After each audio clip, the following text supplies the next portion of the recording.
Aujourd'hui, trouver son public sur Wattpad est de plus en plus compliqué. Ça s'explique notamment par le fait que la hype de Wattpad est en train de baisser de plus en plus. Et en ce moment, je tombe vachement sur des vidéos, alors souvent sur TikTok, de créateurs, d'auteurs ou d'autrices qui ont envie de faire connaître leur histoire. Le problème, c'est qu'ils ont un peu de mal. La plupart du temps, ils blâment l'algorithme de Wattpad, ce qui est totalement compréhensible. Et puis quelquefois, ils peuvent aussi blâmer un peu plus les lecteurs. Mais aujourd'hui, je fais cette vidéo parce que, après une bonne expérience de plusieurs années sur Wattpad, je crois avoir décelé ce qu'il se passe dans l'algorithme. Le but de cette vidéo, c'est d'abord de vous faire comprendre comment fonctionne Wattpad et après comment pouvoir prendre en main l'application ou le site internet pour attirer les vues, attirer les lecteurs et surtout avoir de l'engagement.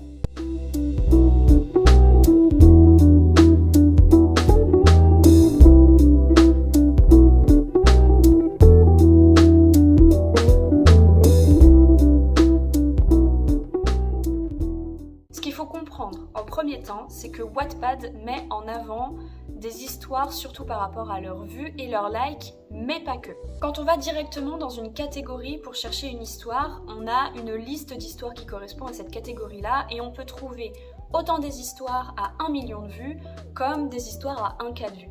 Mais alors concrètement, comment ça fonctionne ?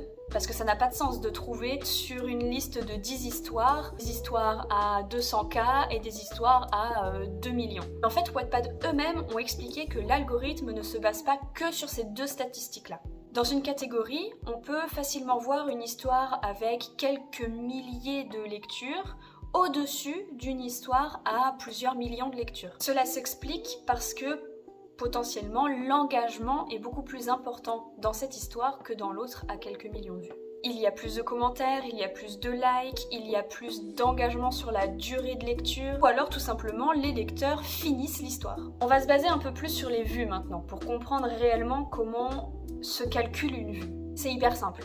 Si je trouve une histoire qui me plaît et que je clique dessus et que je lis le premier chapitre, mais que le premier chapitre ne m'a pas énormément plu, donc je décide de ne pas lire le reste de l'histoire. J'ai lu un chapitre de l'histoire.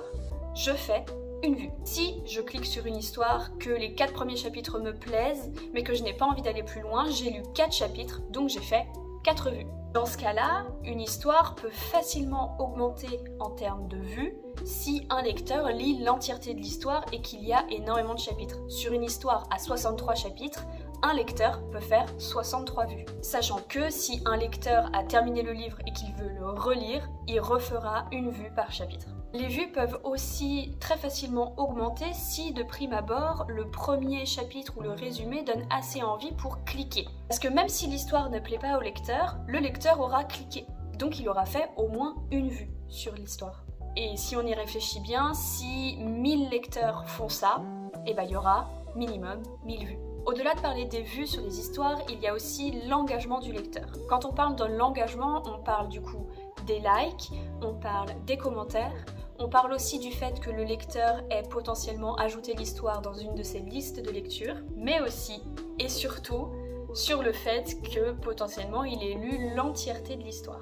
Donc en fait c'est normal de voir des petites histoires sortir du lot parce qu'en fait l'engagement est hyper élevé. Quand je dis petites histoires, c'est des histoires avec un nombre de vues plus petit. Par exemple, je m'explique. Une histoire avec 1000 vues peut être super haute dans le classement si les lecteurs de cette histoire commentent énormément, likent tous les chapitres qu'ils lisent tous les chapitres de l'histoire. Et aussi une histoire à 1000 vues peut être haute dans le classement parce que cette histoire-là est dans beaucoup de listes de lecture. Bon. Tout ça c'est bien mignon, mais du coup comment on fait pour garder l'engagement de nos lecteurs ? L'algorithme du coup ne se base pas que sur les vues, on a bien compris et Wattpad eux-mêmes l'ont expliqué, donc ça ok, on l'a en tête. Maintenant, comment tenir l'engagement de nos lecteurs ? Déjà j'ai envie de dire que comprendre qu'on a besoin d'engagement de la part de nos lecteurs et pas juste de vues, c'est un grand pas. J'ai des fourmis. Des fourmis dans les pieds. En fait, je suis assise par terre. Je sais même pas si le plan il va être agréable à regarder. Donc, pour commencer à avoir de l'engagement de ces lecteurs, il faut les attirer. Il faut leur donner envie de venir lire notre histoire. Pour ça, il faut d'abord commencer par comprendre quelle est notre cible, être sûr à 100% de savoir quel est le public qu'on veut attirer. Comprendre ça, ça nous permet de savoir comment mettre en page notre histoire. Par exemple, si on veut, je ne sais pas moi, attirer des lecteurs de fantasy, il faut donner un air un peu magique à notre mise en page. Par exemple, les lecteurs cliquent sur une histoire parce qu'elle leur donne envie de la lire. C'est comme quand on va au restaurant et qu'on choisit un plat, on choisit ce plat-là parce qu'il nous donne envie.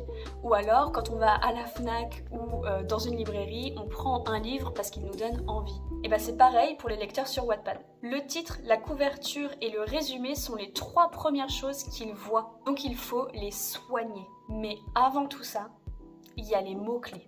Je trouve qu'ils sont trop négligés à mon goût, mais les mots-clés sont vraiment quelque chose de super important pour notre histoire. Nous, quand on cherche une histoire et qu'on va dans la barre de recherche par exemple, on note des mots-clés qui, quand on a une idée claire, qui va nous emmener vers un type d'histoire qui va nous plaire. Par exemple, je ne sais pas, on veut lire une histoire sur les vampires, on va noter dans les mots-clés vampire. On peut même rajouter vampire, sang, Dracula, blablabla, enfin bref. On note ce qu'on veut en fait. Et c'est là que les mots-clés sont hyper importants. Sachez que sur une histoire, on peut mettre au maximum 25 mots-clés. Mettez-les. Les 25. Vraiment. Faites un peu en sorte de décrire votre histoire avec ces mots-clés-là. Tout simplement parce que ça augmente les chances d'être cherché dans la barre de recherche. Donc ça augmente les chances d'être trouvé. Prenons un exemple. Dans votre histoire, vous avez par exemple la notion de famille qui est très présente. Notez-le dans les mots-clés. Notez le mot famille, même si la famille n'est pas au centre de votre histoire ou n'est pas le sujet principal. Notez-le quand même parce qu'elle fait partie de votre histoire. De ce fait, les lecteurs qui cherchent une histoire sur la famille peuvent facilement tomber sur votre histoire. Et potentiellement, cette histoire peut leur plaire. Par contre, ne tombez pas dans la surenchère et dans la recherche de vues, de buzz, etc. Parce que dans ce cas-là, vous risquez de décevoir vos lecteurs. Si votre histoire parle de vampires, ne marquez pas un mot-clé genre BTS. On sait que les groupes de K-pop par exemple, ou les noms de footballeurs, ou les noms de youtubeurs, ça peut faire cliquer. Mais ne tombez pas là-dedans parce que notre but c'est pas du tout de décevoir le lecteur. Les mots-clés sont là quand même pour décrire votre histoire. N'oubliez pas ça, gardez ça en tête. Non mais là j'ai pas des fourmis dans le pied, j'ai des fourmis dans toute la jambe jusqu'au genou. Bon, c'est bon, on a réussi à mettre les mots-clés qu'il nous faut. Maintenant, il faut toujours attirer l'œil du lecteur. Pour ça, il faut donc soigner notre mise en page. Quand je parle de mise en page, n'oubliez pas, je parle du titre, de la couverture et du résumé. Pour attirer un lecteur, il faut quelque chose de clair et d'agréable à lire. Je vous conseille sincèrement de ne pas surcharger votre résumé, ni votre page de couverture. N'hésitez pas à regarder ce qui se fait dans le même style que votre histoire. Si vous savez que votre histoire ça va être quelque chose avec de l'action et que vous allez le classer dans la catégorie action, regardez dans la catégorie action et observez toutes les pages de couverture qu'il y a déjà et essayez de vous en inspirer et surtout ne copiez pas, évidemment. On est là pour s'inspirer, pour avoir des idées, mais ne copiez pas, ça n'a aucun sens. Autre chose par rapport à votre page de couverture, faites en sorte qu'elle ne soit pas avec une image floue, avec trop de mots dessus, ou faites en sorte que ce soit pas un collage excessif d'images. Ça va pas forcément attirer l'œil, privilégiez plutôt quelque chose de sobre et surtout quelque chose de clair. Et surtout, mettez le titre. J'ai 2 applications à vous conseiller que vous connaissez certainement. Il y a Canva qui va vous permettre de trouver des templates de couverture. Vous avez le choix, vous pouvez soit prendre la couverture et l'adapter avec votre titre, vos images, etc. Ou alors juste vous en inspirer pour créer votre propre page de couverture. Pour les images, justement, je vous conseille vivement l'application et le site Pinterest. Vraiment. C'est une base de données d'images complètement démesurée. Vraiment, il y a plein de choses dedans. Il suffit de mettre un mot-clé et de mettre esthétique après et le tour est joué. J'ai absolument pas réussi à claquer des doigts. Et le tour est joué. On peut vraiment trouver des images hyper sympas et qui peuvent très facilement refléter votre histoire. Ce que je peux vous conseiller aussi, pendant que vous écrivez votre histoire, pour être sûr de connaître l'environnement, l'atmosphère de votre histoire, vous pouvez créer des tableaux dans Pinterest, donc enregistrer plusieurs images concernant votre histoire. Vous créez un tableau, vous mettez le titre de votre histoire dedans, et après vous mettez dedans toutes les images qui pour vous reflètent votre histoire, et comme ça, si vous avez à un moment une petite perte d'imagination, la page blanche, ou alors vous vous perdez un petit peu dans le style de l'histoire, vous pouvez retourner dans ce tableau et vous aurez un peu un retour vers votre histoire, on va dire. Pour ce qui est du résumé, je vous en supplie, ne mettez pas le prologue en résumé ou ne faites pas genre un chapitre dans le résumé, ça n'a aucun sens de faire ça. J'en vois vraiment beaucoup trop sur Wattpad qui mettent en guise de résumé le prologue, sauf que ça aide pas du tout à avoir de l'engagement. Je vous conseille plutôt d'écrire, 3 phrases qui reflètent votre histoire, et si vous le souhaitez vraiment, vous pouvez inclure un segment dans votre histoire qui va s'appeler prologue. Le but de n'écrire que 3 lignes dans votre résumé, c'est vraiment d'inciter le lecteur à cliquer sur l'histoire pour ouvrir l'histoire et donc faire une vue. Ça l'incite du coup à lire le premier chapitre, potentiellement à le garder tout le long de l'histoire parce que le chapitre lui aura plu, et puis sinon tant pis, c'est pas grave, mais dans ce cas là il vous aura quand même fait une vue. Si vous mettez le prologue dans votre résumé, malheureusement le lecteur ne va pas faire l'effort d'aller lire le premier chapitre. Si il a déjà lu le prologue, alors même qu'il n'a pas réellement cliqué sur l'histoire, non seulement il va avoir l'histoire en tête, plus ou moins, mais en plus de ça, il vous aura même pas fait de vue pour ça. Ce que je vous conseille aussi concernant le résumé, c'est de l'écrire quand vous êtes presque à la fin ou alors que vous avez terminé votre histoire. Comme ça, vous l'aurez entièrement en tête, vous saurez du début jusqu'à la fin ce qui s'y passe, et du coup, votre résumé reflètera beaucoup mieux votre histoire que si vous écrivez le résumé au début. Bon, maintenant, on a réussi à attirer nos lecteurs jusqu'au premier chapitre. Mais comment on fait pour maintenir cet engagement? Je vous rappelle que l'engagement, c'est les likes, les commentaires et le fait qu'ils restent jusqu'à la fin. Ce qu'on peut faire pour obtenir des likes ou des commentaires, c'est tout simplement de le demander à la fin d'un chapitre. À base d'une phrase type « N'hésitez pas à liker et commenter si ça vous a plu ». Comme sur YouTube en fait. Et abonnez-vous. Le lecteur qui va finir son chapitre et qui va lire cette phrase, il va se souvenir que c'est possible de commenter et de liker sur Wattpad et il va le faire. Après, je suis bien au courant, ne vous inquiétez pas, il y a énormément de lecteurs fantômes. Donc cette phrase-là peut servir à rien aussi. Mais il faut pas hésiter à la mettre pour encourager les lecteurs à le faire quand même. Si un lecteur prend le temps de lâcher un like, un autre lecteur va le faire aussi. Et un autre qui se considérerait comme un lecteur fantôme va voir qu'il y a quand même beaucoup de likes et il va se dire « Oh, un de plus, c'est bien ». Ça va avoir un peu l'effet de domino si vous voulez. Si ça ne suffit pas, ce qui est malheureusement très souvent le cas, on peut poser des questions à notre lecteur pour qu'il commente. Par exemple, à la fin du chapitre, on peut demander au lecteur si le chapitre lui a plu. On peut aussi lui demander « Qu'est-ce que tu imagines pour la suite ? Qu'est-ce que tu voudrais pour la suite ?» C'est vraiment une manière de communiquer avec ton lecteur, de connaître l'avis de tes lecteurs et puis en même temps de maintenir cet engagement qui nous tient tant à cœur. Maintenant, pour que le lecteur lise notre histoire jusqu'à la fin, il faut l'écrire l'histoire. Je sais qu'on est sur Wattpad, qu'on n'est pas des auteurs publiés et qu'on sera peut-être jamais publiés, mais il faut, je vous en supplie, soigner son orthographe. Et surtout, soigner le premier chapitre. Même s'il est difficile pour vous, pour quelconque raison, d'écrire avec une orthographe parfaite, n'hésitez pas à aller sur Internet. Il y a plein de logiciels qui sont pas forcément gratuits, mais il y a plein de sites Internet aussi. Copiez-coller votre histoire sur un site internet, je ne sais plus lequel, mais je vous le mettrai là. Et comme ça, le site internet va corriger votre histoire. Mais vraiment, soigner son orthographe, ça va attirer le lecteur. Parce que si vous écrivez en SMS, si vous écrivez avec une faute d'orthographe à chaque mot, moi ça me fait pas rester et je pense que ça ne fait pas rester beaucoup de monde. Quand je parle de soigner son premier chapitre, je veux aussi dire que il y a beaucoup de premiers chapitres qui existent encore maintenant, qui sortent encore maintenant, à base de « je me lève, je vois le soleil parmi les nuages » et après il y a une grande description de la famille et des amis du personnage principal qu'on va suivre. Essayez d'inclure ce genre de description de façon à ce que on n'ait pas l'impression d'avoir une liste, une énumération de personnages. Parce que si vous faites ça, malheureusement, nous, on risque d'être aplatis sous le nombre d'informations qu'on va recevoir.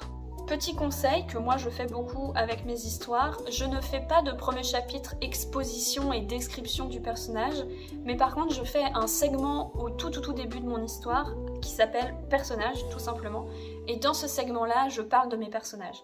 Je mets une image qui peut se référencer à mon personnage si j'en ai une, je mets son nom et je mets une phrase typique qu'elle peut avoir dit dans l'histoire, etc.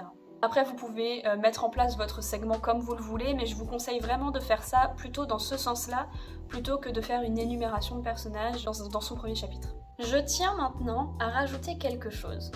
Une mention sur les fanfictions, parce que vous savez que ça me tient énormément à cœur. Tout ce que je viens de dire dans cette vidéo-là, elle n'est pas que pour les fictions, les non-fictions, les romans, etc. Elle n'est vraiment pas que pour ça.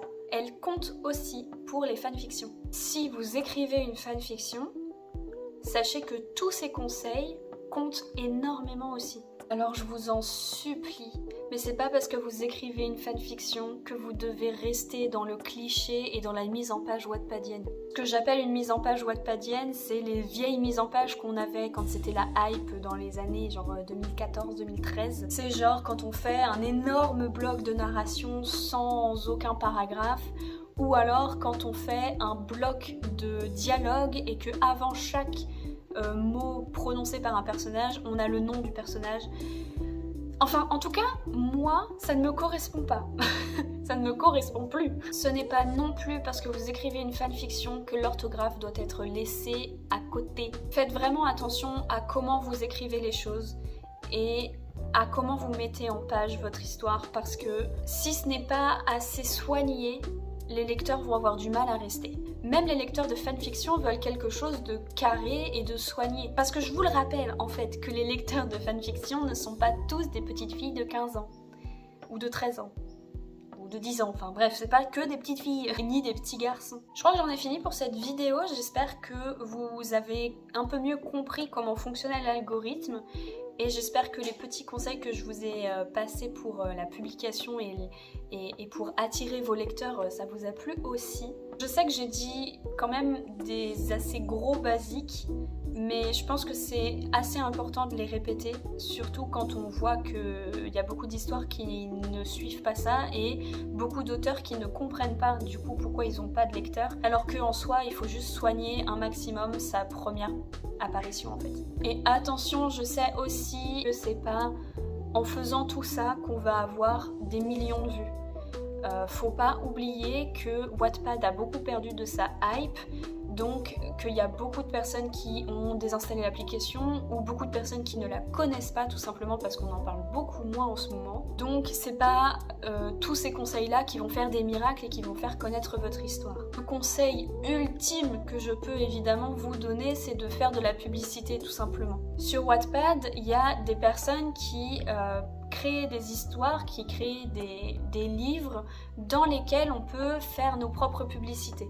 Il y en a aussi qui créent des livres pour la recherche de bêta-lecteurs, ce qui peut permettre du coup d'avoir un avis objectif sur notre histoire et de comprendre un peu ce qui va ou ce qui ne va pas. Et évidemment, n'hésitez pas à utiliser les réseaux sociaux pour vous faire de la pub, continuez à faire des edits sur TikTok, continuez à parler de vos histoires sur TikTok, continuez à faire tout ça avec des hashtags sur Instagram ou sur Twitter. N'hésitez vraiment pas à faire tout ça parce que c'est comme ça que vous allez attirer des gens sur l'application et potentiellement attirer des gens sur votre histoire. Et j'avoue, les edits type vraiment vidéo, ils aident énormément à attirer les gens. Ce que je peux vous conseiller aussi, c'est si vous êtes également lecteur sur Wattpad, vous pouvez complètement commenter dans l'espace commentaire d'un livre qui vous plaît à 100% par exemple. Si vous avez lu un livre sur la montagne et que vous écrivez un livre sur la montagne, n'hésitez pas à montrer votre engagement vous aussi et potentiellement caser à un moment « Oh, j'écris une histoire sur la montagne et j'ai un peu écrit la même chose, c'est marrant, machin, nanana » et comme ça peut ouvrir à une discussion et potentiellement attirer des gens aussi. Et d'ailleurs, être nous-mêmes dans l'engagement avec les autres histoires qu'on lit, ça peut aider à donner envie de lire nos propres histoires. Si on voit beaucoup un auteur dans les commentaires d'une histoire, moi ça me donne envie d'aller voir cet auteur-là. En tout cas voilà, je pense que j'en ai réellement fini maintenant. Je sais pas encore, je pense que je vais faire une vidéo plus spécialisée sur les fanfictions de manière générale, donc je pense que je vais pas me baser sur Wattpad, mais vraiment sur les fanfictions. Donc n'hésitez pas si vous avez des questions sur l'écriture d'une fanfiction, ou si vous avez des questions sur Wattpad encore, hein, évidemment j'y répondrai avec grand plaisir. L'espace commentaire est là pour ça. Clin d'œil. Donc vraiment n'hésitez pas. Et puis voilà, on se revoit bientôt. Donc je vous souhaite une, je sais pas, bonne fin de journée, bonne fin de soirée. Et puis voilà, bisous.